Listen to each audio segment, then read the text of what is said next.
tuned into the Ashraf Garda Show. So we've had this feature all throughout Ramadan where we speak to a person um, and find out what has been the experience like when they first observed the injunctions, the tenets that makes up Ramadan. So we call that my first Ramadan. It could actually be this year.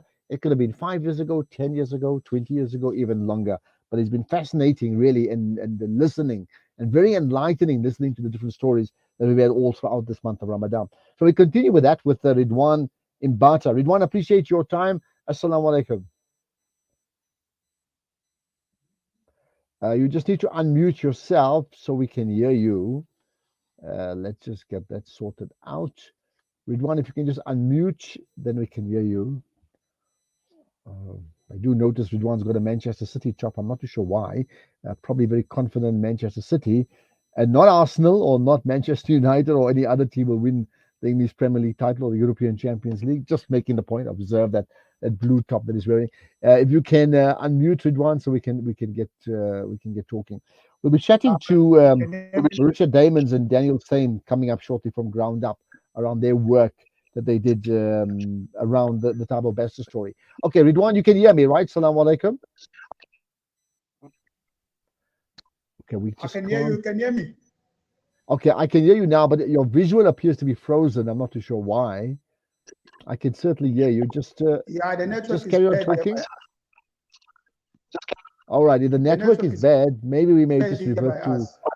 Maybe we have to just maybe go to audio. Let me just double check. Yeah, if you can just change your format to audio, please, man. So we can just hear you only. Then we don't have to see the visual. Yeah. Okay. That's. If you can just go to audio, right? Okay. It's okay now. Yeah. Okay. So Ridwaan, I said assalamu alaikum. Appreciate your time. Thank you for joining us. You can hear me now. I can hear you now. Yes. Go ahead. Wa alaikum salam wa rahmatullahi wa barakatuh. All right. Now, we're talking about the feature is called My First Ramadan. So, when was your first Ramadan?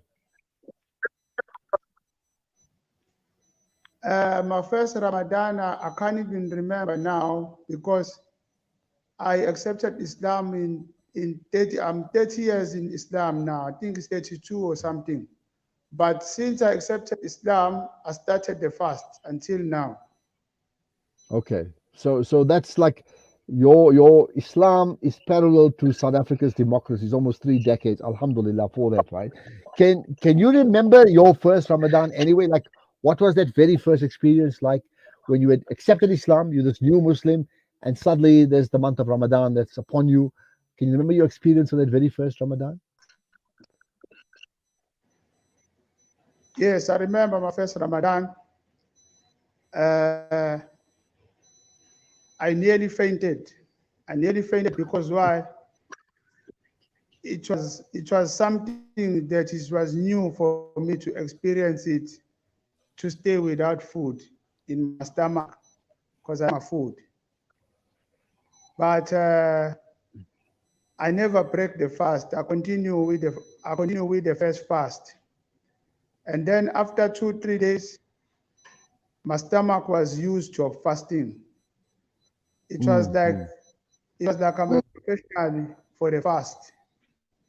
So I think that was Allah's miracle to show me that I'm in the right place and I'm doing the thing.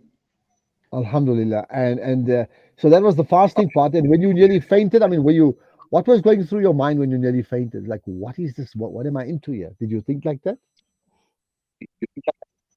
Yeah, what was going on in my mind, since I was a new Muslim, I didn't know if these people, as they're telling me that I must fast, maybe they're trying to kill me or what they're trying to do, because I couldn't understand how a human being can stay without food in a stomach whole day.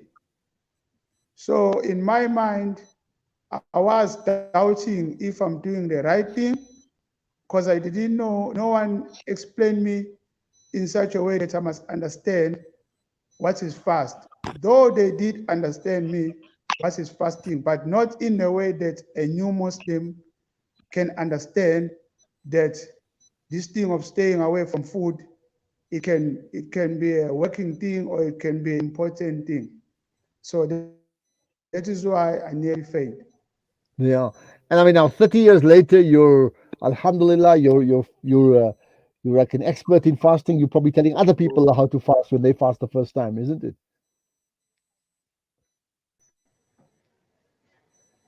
Sorry, Ridwan?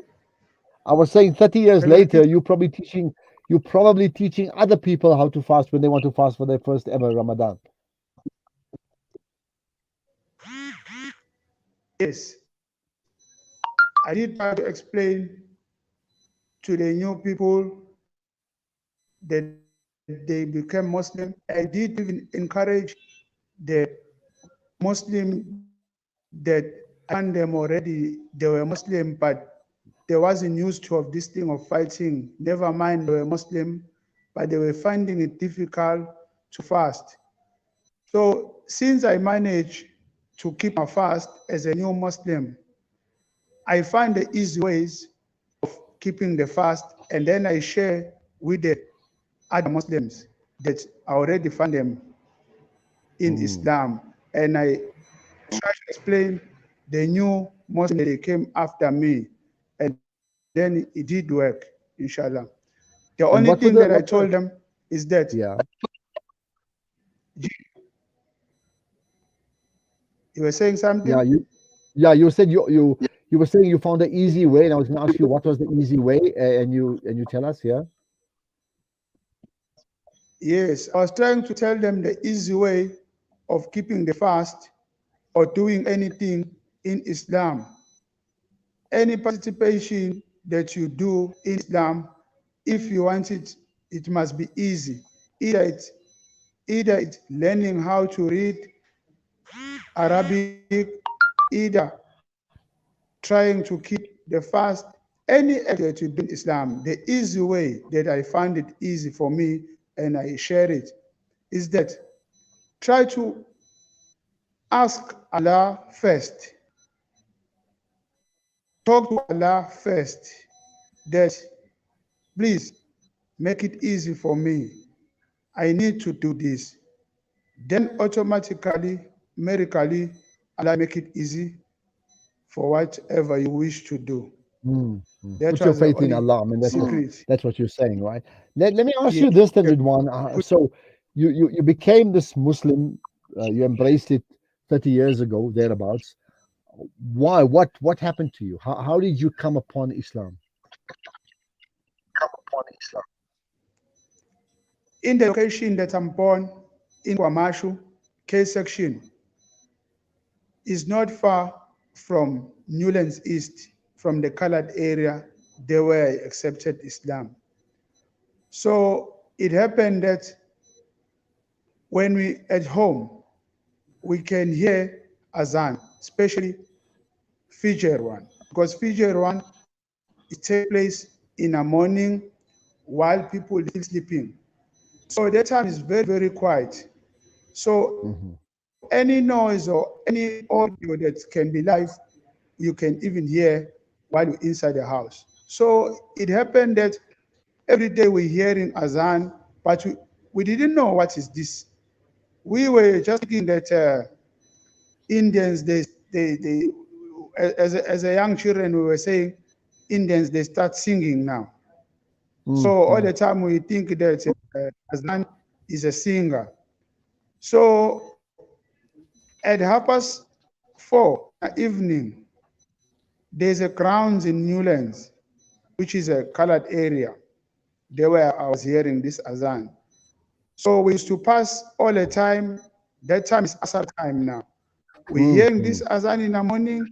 We hear this Azan when we're going to play soccer because we didn't have facilities for grounds in Kwamashu. So we used to go to play soccer in Newlands. So every day when we're going past the masjid, the Azan for Asar is on. This thing was keep on worrying me. All the time, this thing of Azan was playing in my head.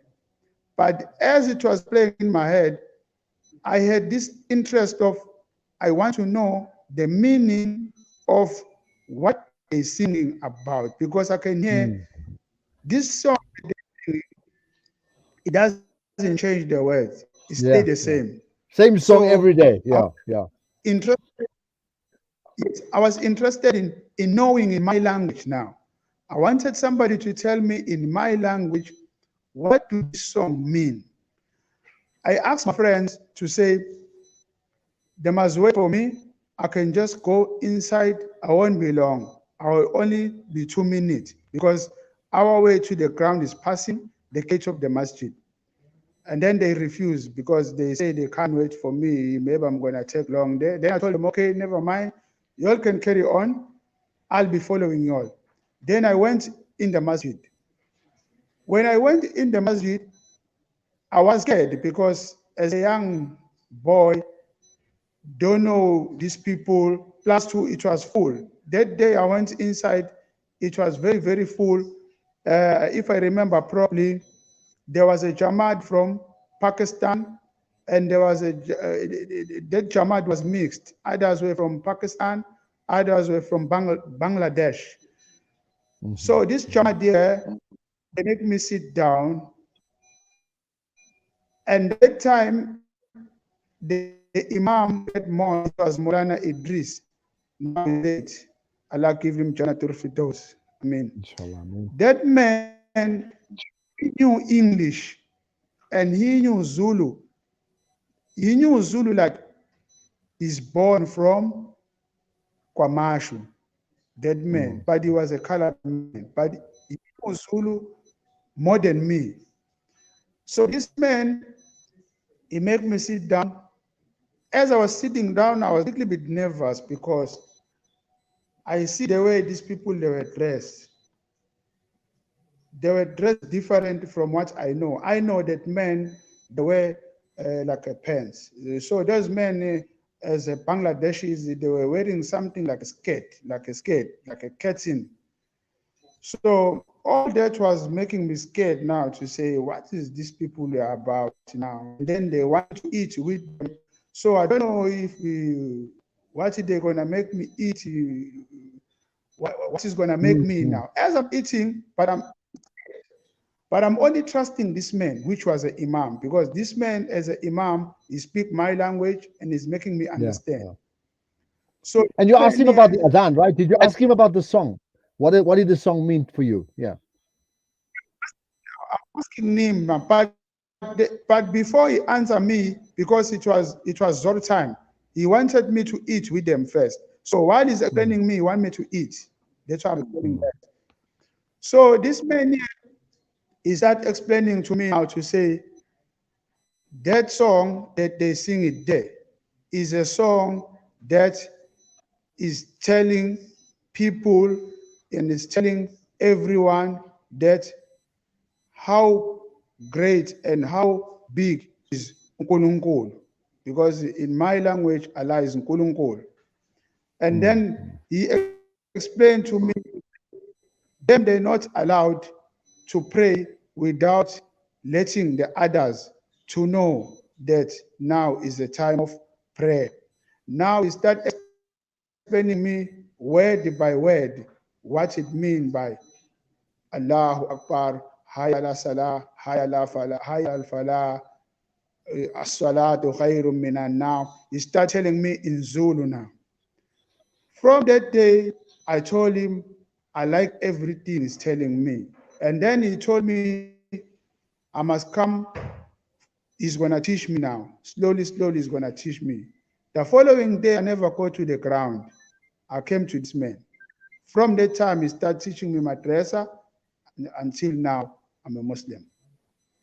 Okay. Wow. I mean, what a fascinating story. But I see your love for football remains because you're still wearing a Manchester City football top.